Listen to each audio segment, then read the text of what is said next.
Live. Yo, what's happening? You already know what time it is. You tune in to the Papa Duck Podcast, man. You already know what it is. And before we get into the night episode, man, let's go to the sponsors, man. Ubuntu Apparel, definitely one of the sponsors. Make sure you go to the website, Ubuntu Apparel, man. Grab you some gear. You already know what it is. This is fashion with a purpose. And also 1-800-BAD-PAIN. You know what I'm saying? 1-800-BAD-PAIN. Make sure you hit them up, man. If you're in any type of accident, slip or fall, whatever the case may be, make sure you reach out to them folks. You know what I'm saying? Now, tonight is a very special night. You know what I'm saying? I must say myself. And before I go any further, I must introduce the guests that we have tonight. All right? Let's get into it. Tonight, we're going to welcome a man who helped shape the culture of hip-hop business as we know it. A visionary, entrepreneur, music executive, film producer, and unapologetic advocate for independence. He co-founded one of the most influential labels in hip-hop history, Roc-a-fella Records. And he helped launch careers that changed music forever. From Harlem to the boardrooms, he consistently championed ownership, equity, and generational wealth. Ladies and gentlemen, please welcome the mogul, the man himself, Dame Dash. Thank you. Thank you. That was nice. And also we have Nikki. You like the way you said that? You like that? I seen it. She said, "Woo!" Oh, the woo was nice. Oh, did she like the woo? Definitely. See how you do? Yeah. But definitely we She's have Nikki Licky in the building. You know what I'm saying? Hey, how y'all doing? And also Booster. What up, though? In the building. You know what I'm saying? So we definitely appreciate y'all here tonight. We definitely finna get into it. This is the Papa Duck Podcast, you know what I'm saying? And yeah, man, how y'all feeling, man? Wonderful. How y'all doing? You just triggered some concern. Yeah. Yeah. When you were doing that introduction, yeah, and you were saying like, you know, that I was a co-founder of Roc-a-fella, and you know, my partners were my partners. Yeah. But some of my partners are under certain scrutiny right now that would erase all the history that person had done. Gotcha. And I was a part of that history. Gotcha. So almost in this moment, it's like, damn, now I'm going to have to fucking make sure history doesn't get discredited or perceived the wrong way. Right. Right. And how does that work when, you know, and again, I don't know if anything's true, but the shit I'm reading is spooky. Right. And if any of it is true, then we are in jeopardy of losing our, at least as it relates to that part, that's concerning. It's like we could lose all of our, it's like everything that we meant to the world would be reversed. Facts. In a heartbeat. Facts. But I feel like I've represented in such a way that I could keep it alive. Right. The memory of it preserved, regardless to what other people did. If I'm the strongest influence in that situation, if I'm the person that represent the essence of what it was and what it still is supposed to represent, then the legacy will not die. Right. But that legacy is in jeopardy right now. Right. And I didn't even think about that. Like, what are they going to say about Roc-a-fella if any of that shit is true? Right. Now, you know, this is, as a fan, it's a thought. This is my reality. I spent a good part of my young life making history not to be erased. Right. And this is just how they fucking erase your history. Because Puff's history is gone. Yeah. Just like Harvey Weinstein's history is gone. That type of shit erases you. Right. And the question is, it's like, you know, I got a son that is now 5. And I'm able to raise this one day to day. I miss him right now. And all my kids. But he cries sometimes. And I'm like, you know, the more you cry, the least you're going to get. And sometimes he still cries. And I'm like, is that logical? Is it worth it? And it's like, is a 20 or 30 year run worth being erased? just to feel it for the moment, pause, but not be able to celebrate it later or have your children celebrate it. To work that hard and be a good nigga in the beginning and through that journey be tested by God. Because God sends the devil.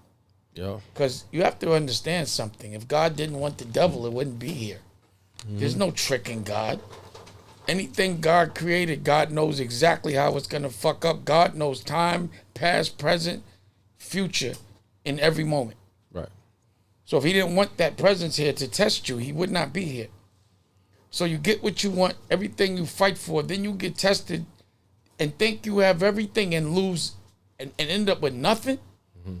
And then it's a big waste of time.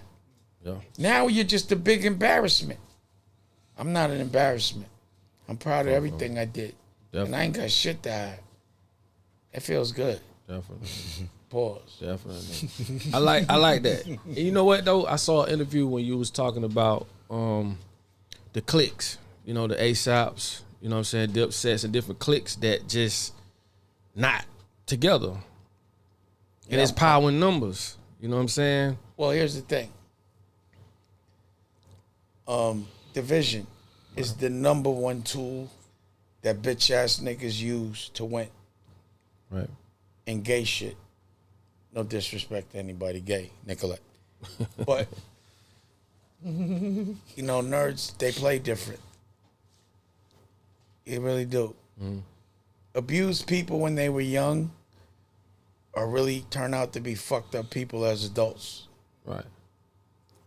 You know, I had this epiphany talking to a friend of mine that's equally confident as me.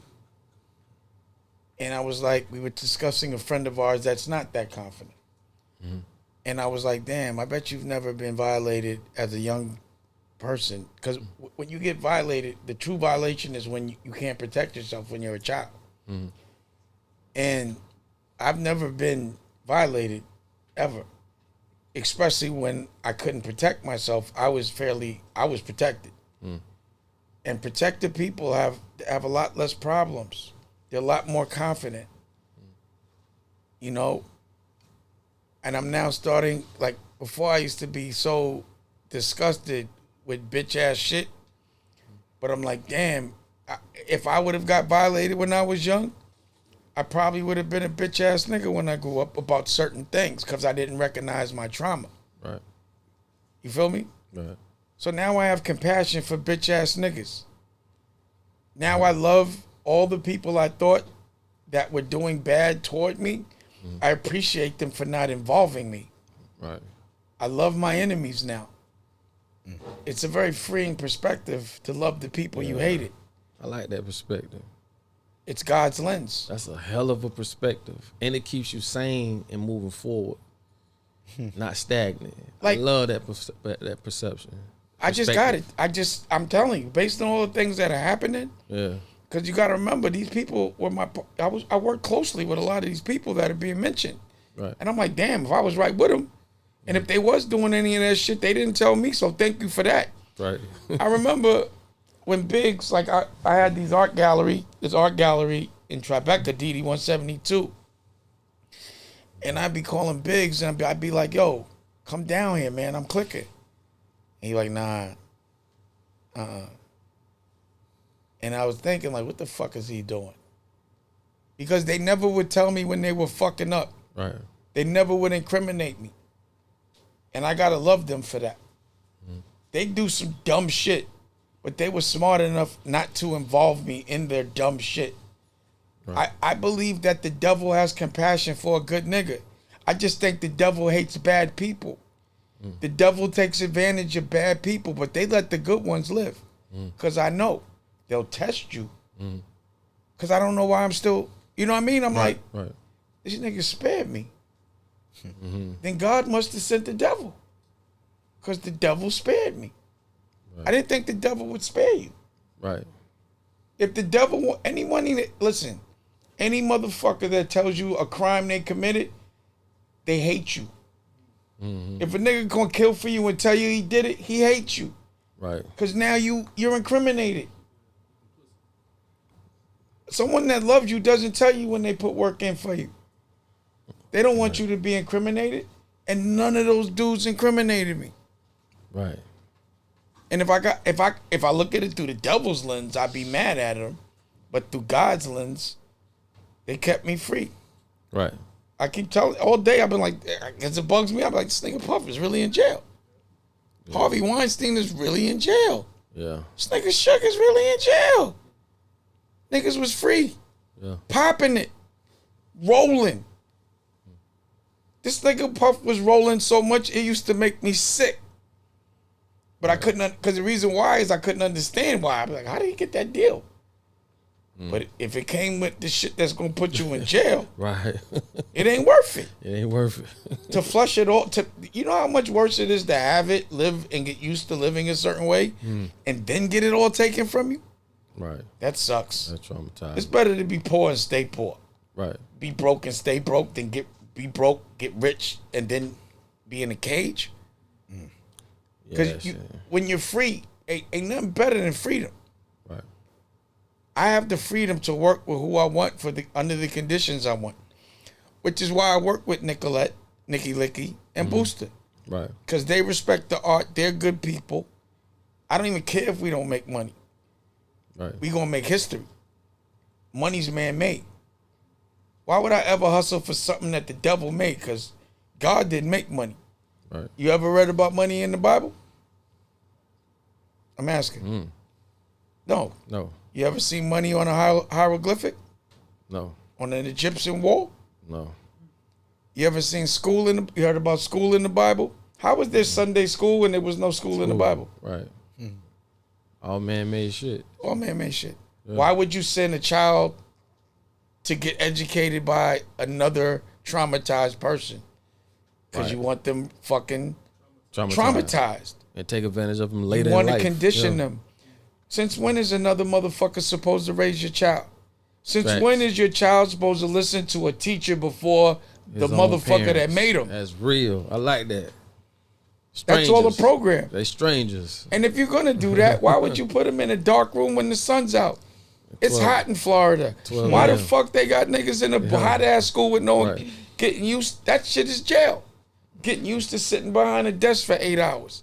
If it's not strategic. Right. Run by nerds. Right. Nerds don't tell you they're controlling you. You never know you're a slave when a nerd is your master. Right. They trick you into thinking you're free and thinking being a slave is normal work and telling you that you're winning when you're losing, that you're serving them. That's what's I like how you put that. It's logical. That shit is logical. You can learn from that. That makes a lot of sense on why shit the way it is. It's like a setup from the get up.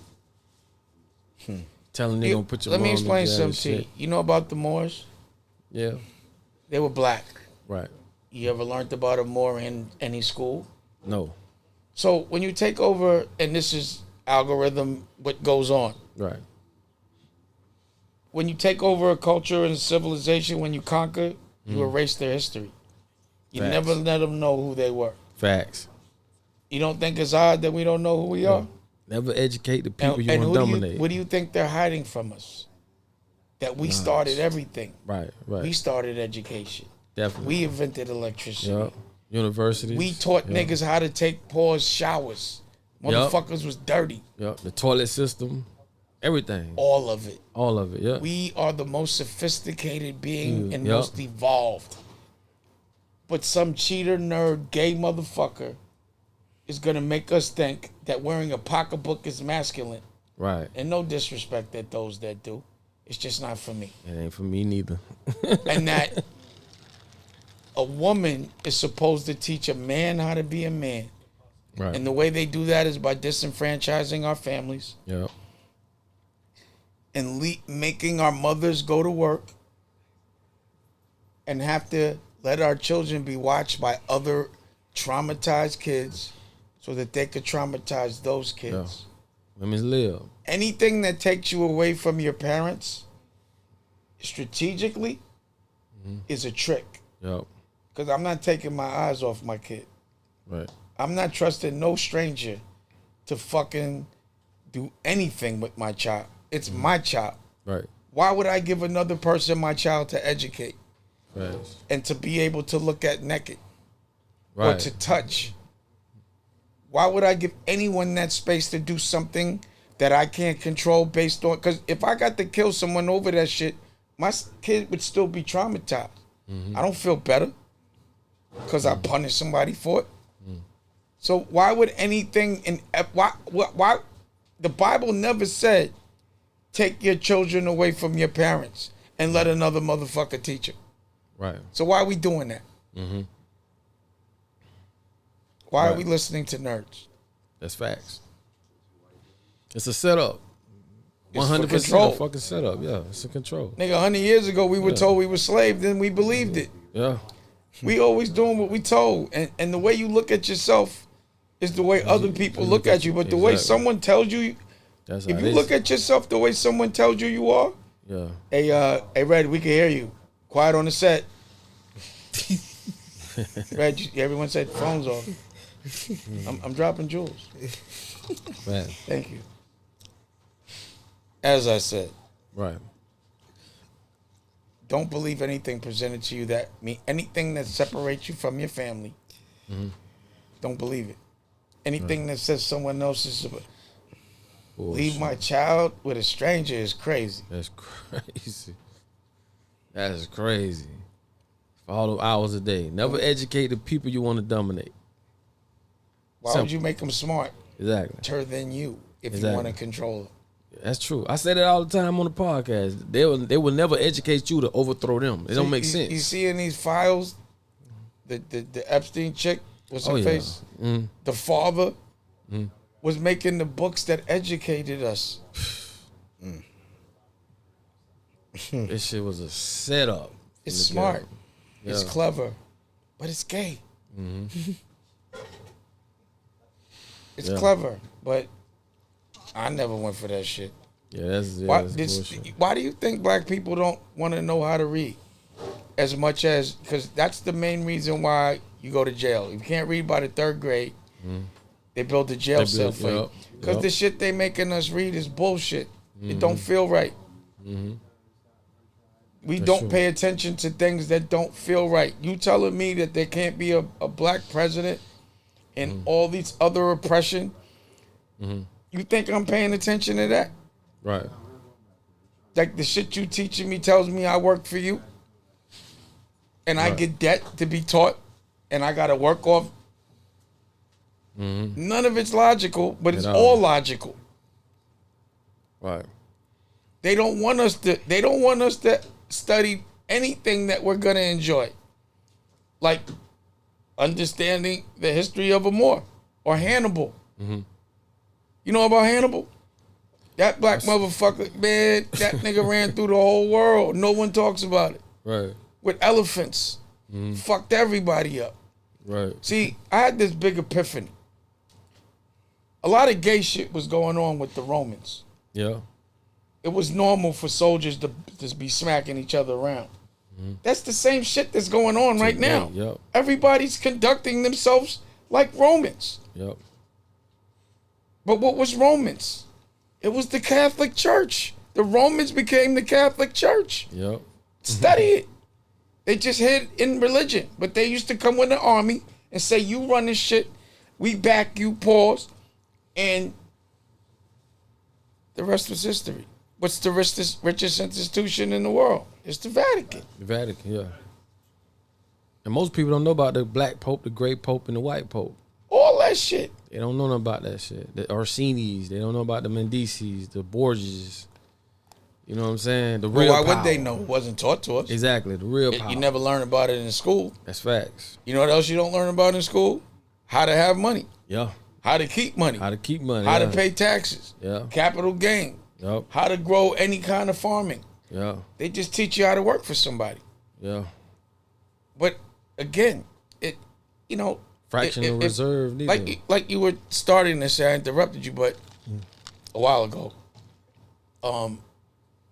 If the 99% stuck together, the 1% wouldn't have a shot. Yeah, exactly. So the only way the 1% can keep control of the 99 is to make the 99 think they're weaker than the one. Right. And that's obvious and that's smart. But it's not godly. Right. Freedom is godly. Control is evil. Right. You know? That's facts. We talk about that all the time on this podcast. We talk about a lot of shit that people are afraid to talk about. And what you touching on is 100% what we talk about. So it's like I say, you never educate the people you want to dominate at all. Period. So the perception that we have that they've given us, handcrafted script and say this is what you should and shouldn't do. Why the fuck everything they say we need have to come from them? But why do we have to listen? Exactly. That's facts. That's the law of mentalism. I can teach you to be a cat if you don't know the difference from a child. Like you say, or I can teach you to be a slave. So, exactly. Same thing. I can teach you to be a slave. It's what's going on. The law of mentalism. That's exactly what it is. You know, people are scared to wake up, but I don't see how you could be comfortable uncomfortable. Right. That shouldn't be anything that people enjoy for a long period of time. Right. But I've been lucky enough to be trauma-free. Mm-hmm. And I thank God every day for letting me be free every second I've been breathing. Right. And it's priceless because I see how much people pay for it. Yeah. You know, being told that you're only accepted if another culture pats you on the back is bullshit. Yeah. It's like saying be a good dog. Exactly. Be a nice guy. A good dog. Yeah. And I just never been that guy. That's true. And I'm enjoying not being that guy. I Right. really am. But before I used to resent those that were that guy. Right. But now I really just feel sorry for them. Right. They're miserable. And I'm happy. Right. They're in a jail cell mentally. Right. And I'm free. That's definitely what it is, man. And that's why, with my free will, I work with these artists. Yeah. Again, an artist like Booster that could play 7 instruments and pause. One of those instruments is he could whistle very well. And, you know, again, being able to work with a dark white woman like this. Nicky Licky. 6 times make it official. Because there's not many dark white women in this world. So many But she's times. one of them. When I say dark white, because there's be like white people that be trying to act black. She don't be trying to act black. It just happens. But like, not in the way like diction of speaking. Yeah. It's just movement of body. Right. A movement of body is very black. Once unconsciously without trying. Right. I notice things like that. Right. And that's called Yeah, dark Nicky white. Licky. How you get the name Nicky Licky? I gave it to her. You 'Cause gave she it to licks her? girls. Let me tell you, right? I'm gonna tell you something very personal. Yeah. I just So, want to ask that. I'm gonna tell you, I was in the house, right? And you know, she stays in one part of the house. She has her own thing.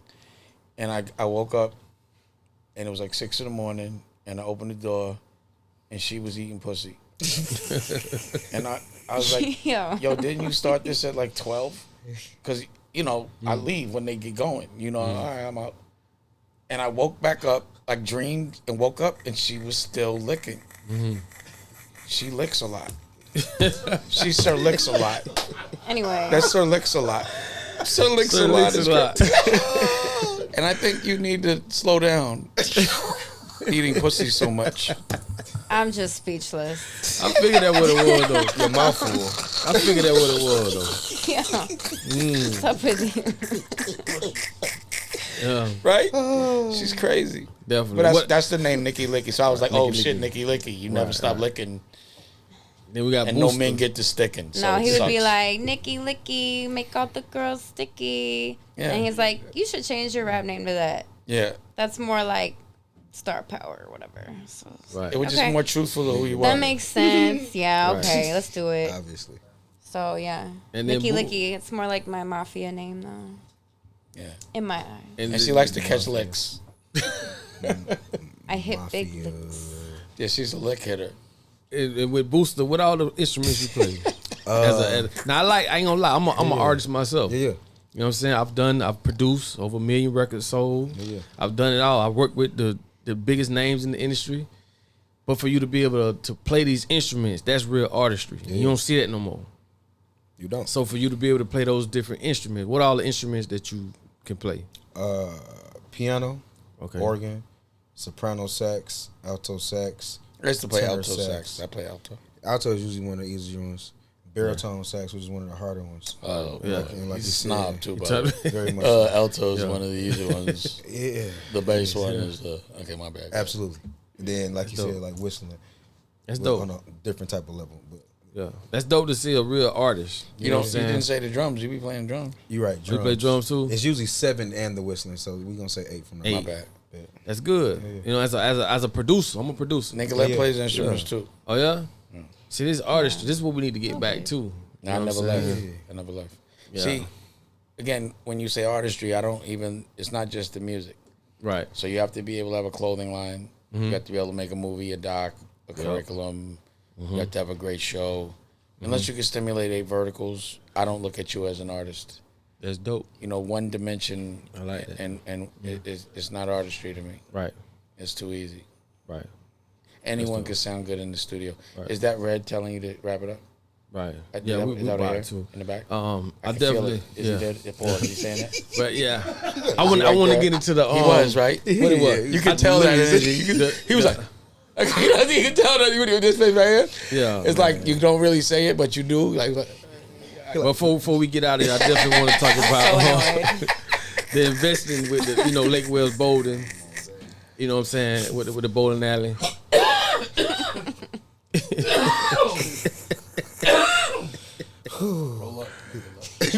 I'm sorry. Go ahead. Now I want to talk about the investing. The investment you made with the bowling alley, Lake Wells bowling alley. You know what I'm saying? And, how that's going.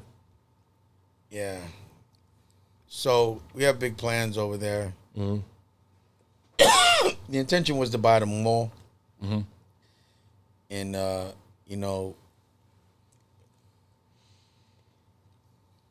I'm gonna turn it into a members only, sort of a creative family. Like where kids can learn in the love language that we want to teach, but also adults and learn the things that will probably help you in the future. A lot of what's happening in education is they're teaching you things that don't matter in the future. Teaching people about how to get money in the past doesn't help for the present or the future. So, making music, podcasting, movies, performing, instruments, reading, art, photography, athletics. A lot of literacy is important. And in an environment that people feel safe, it should be clean, it should be healthy. We're going into a food vertical, pause, and I'll let Red talk about that.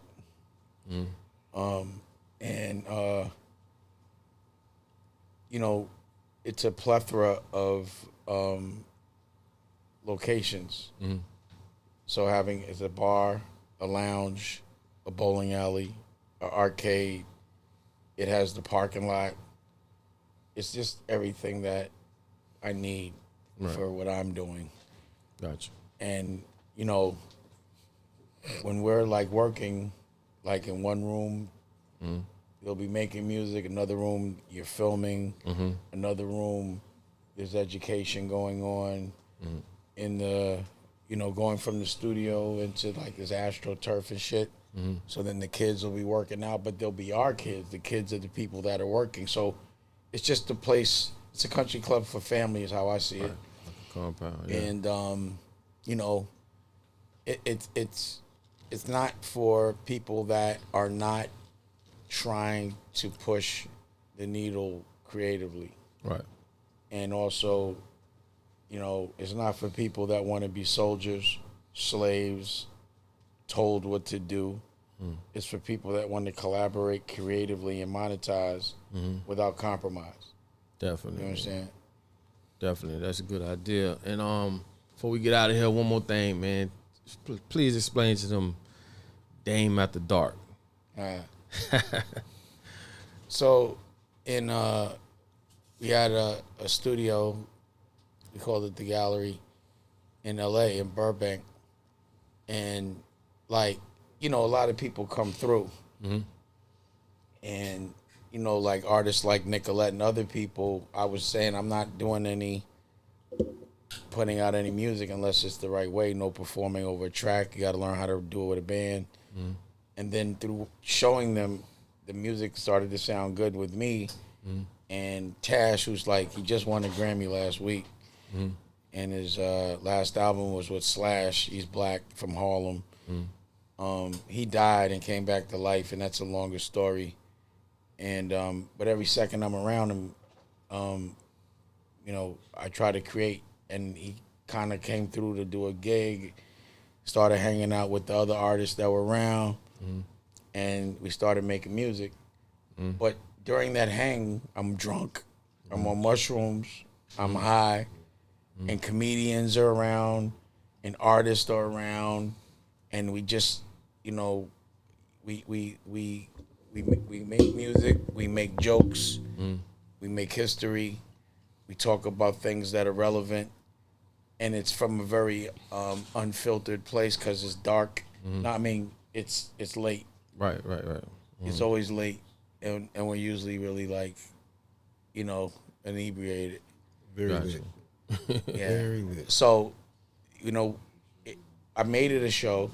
Hey, Mike. I mean, hey, Red. We can hear you. I know, but we can hear everything you're saying about the club, the bottle, the Tidal. I heard it all.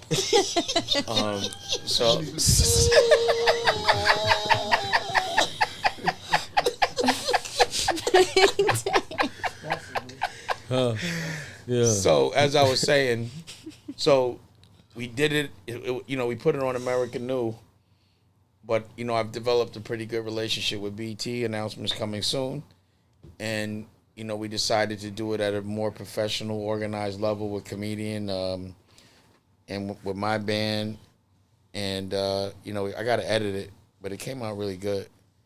But I think it should probably end up someplace. My network.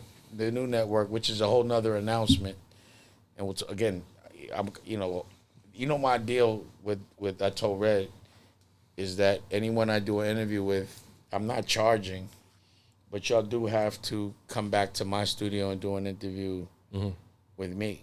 Definitely. And so I'll show you everything. What I've given most everyone that's interviewed me the opportunity to do is, you seem to be an entrepreneur. I see you stimulating different verticals. I love that you're sponsoring your own show. I like that. If you can write a 70-page movie about yourself starring in it, I'll shoot it. But I need it by next week. Okay. You can get with ChatGPT and write it. Just say 70 pages. I already got it. Okay. So we're gonna do the documentary. No, I don't want to do a documentary. The documentary. That's a vertical. The documentary will be about the making of the scripted. Or documentary? Yeah. My name Papa Duck, so we're gonna do the documentary. But it's still like a documentary. Documentary, yeah. No, I want to do a scriptumentary. Okay. I want, because documentaries are usually a vertical of the making of whatever we're doing. But scripted gives you residual income. Gotcha. So what I'm trying to teach people, and what people don't understand, I was smart enough young to make sure that what I did, there was enough ownership that years later I would still get what's called residual income. So there's nothing better than sitting by the pool, getting a check for something you did 30 years ago. Mailbox money. And you haven't lifted a finger. Right. And that's what, when you make a movie, you get to have your fashion in it, because I make the clothes. You see, I made this. You want to battle? That's what I do. Right. I take pride in the art of everything. So I make everything. The movie, the music, the clothes. I want to make the weed you smoke. I want to own the building we shoot in. That's an art to me. Right. It's not about the money. It's the art. Right. So you'll be able to showcase every level and dimension of your art. Pause. So your clothing, your music, your being able to tell a story, being able to market, and that it's a commercial for everything that you are. And it also gives, it's like a marketing course that just pays. Right. So State Property and all, if you notice my career, like we got famous because we made movies. Like, whatever. So I see you standing over us. Pause. And, okay. Yeah. Okay. So you want to Nah, wrap it definitely. up? Yeah, man. So their single, Yeah. single is, and this is what Petey cracked. Pause. It's called Formula. F1. F1. I'm sorry. See how strict. Yeah. And then I'll let Booster. Yeah. Because I don't want. Go ahead, Booster. And then my single is Be Me. Be Me is from the book as well as the short film Dusko Goes to Space. A book we put out. Okay. It has a movie, a show, Right. a soundtrack, and the book. The But verticals. he also has. He wrote his movie. We're gonna shoot it. A lot of albums. And he produces everything on it. And also he's been scoring a lot of the new TV shows That's big. that I'm doing. That's big. Yeah. So you engineer or you just with the scoring? Okay. Yep. I engineer too, so that's how. Okay. Yes, sir. When you say engineer, meaning that you could do it with the computer, but you could like physically. No, mix? I come from the old You school. can mix? Yeah, mix, engineer. Stop I playing. can read audio. Man, I can do it all. All right. Okay. Yeah, we do Good it all. enough. I did it all. Okay. So yeah, that's how I knew you got to be What's an the engineer. documentary about? Just from the time from I started, from then to now, the people I work with, the ups and downs. I work with some of the biggest artists in the game. You know what I'm saying? To be from Florida, so that whole documentary is like it's the real passion, like from an artistry standpoint, not just an industry nigga. Like just this shit here, like me leaving my kids to go make this happen type shit. Yeah. Independently, so it's way more juicier than just doing it for $1. Juicier than a fluffy girl. Juicy. All right, so we're going to go ahead and head out. Listen, man. Hey, listen, let's get the sponsors out of the way, man. The sponsors, man. Ubuntu Apparel. Make sure y'all go to the website, ubuntuapparel.com. And also y'all go to, man, 1-800-BAD-PAIN. You dig what I'm saying? Nobody It was a knows. pleasure, man. It was a pleasure. It was a pleasure. He doesn't know how to act. Thank you, man. My man. Thank you, man. So we had Nicky Licky and Booster. So we finna wrap it up. This is a Pop-It Up podcast, man. Definitely double salute to Red, man, for putting it all together. Please believe it's Steve here in the back, but normally he here. But it's all Thanks love. for having us. Let's do it. Appreciate you.